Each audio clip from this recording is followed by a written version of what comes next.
Okay, hello everybody, and thanks for watching. Today we're going to be cleaning a bobcat skull for you guys.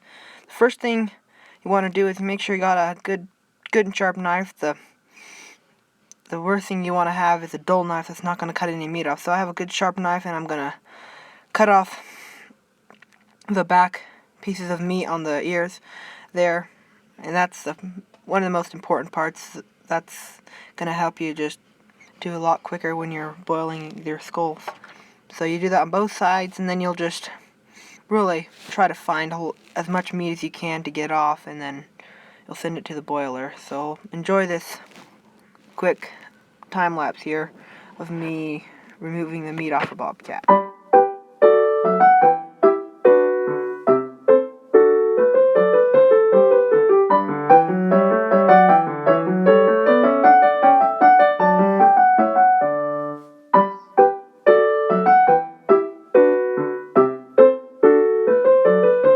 So now what you're going to want to do is you're going to want to remove the bottom jaw area of meat, and that's a very substantial portion of meat. It's going to help you a lot in the boiling process. So you're just going to want to cut along the edges there, and then just on the back there, right behind the tongue area, and then just kind of pull over it with your fingers. And be careful you don't cut your fingers with a knife. I've done that plenty of times, so just be careful of that. And otherwise, it's a pretty simple process, and it will really help you. So I strongly suggest you do that before you send it to the boiling.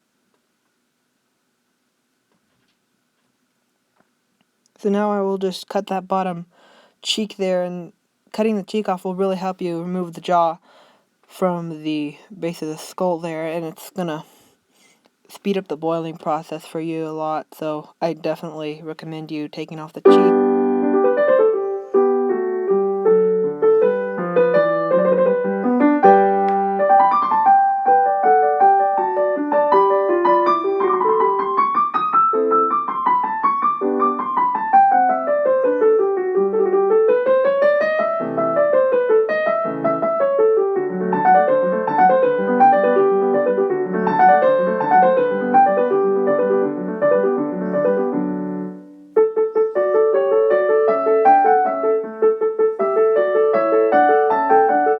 So I just finished boiling the skull, and it's been about 3 minutes, so I think it's about time to send it to the power washer. Really, all we're doing with this power washer is just getting every bit of meat we can off with it, and it really works really well. So I'm just squirting all over every piece of meat I can, but be very careful that you don't break anything. So now we're just going to remove the bottom jaw from this bobcat. It's not going to be really hard because it's just connected by a few muscles and nerves. So just pull that off and you'll be a lot easier off.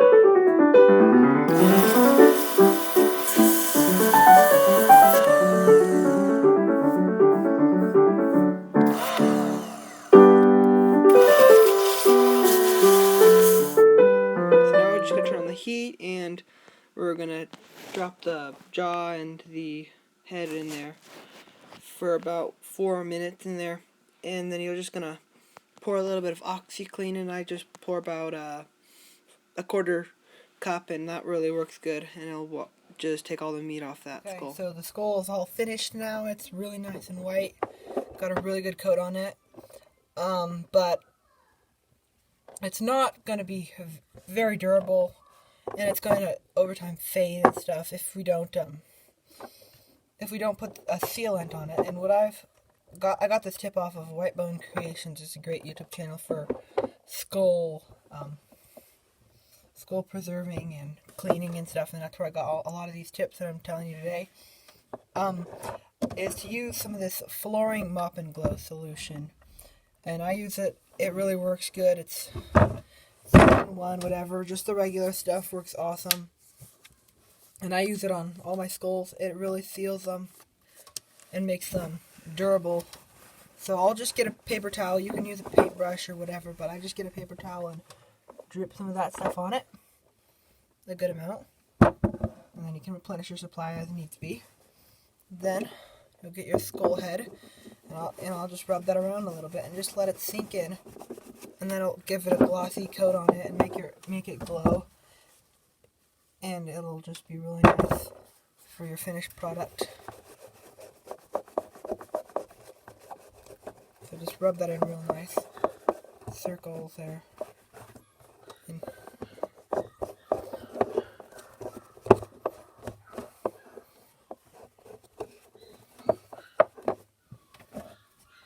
yeah, and I'll show you how that looks when it's done. Okay, so here's the finished product. This is the cat that we did today. Looks real nice. It's pretty good white coloration on him. So if you do trap the cat, then you're going to need to turn in this bottom jaw.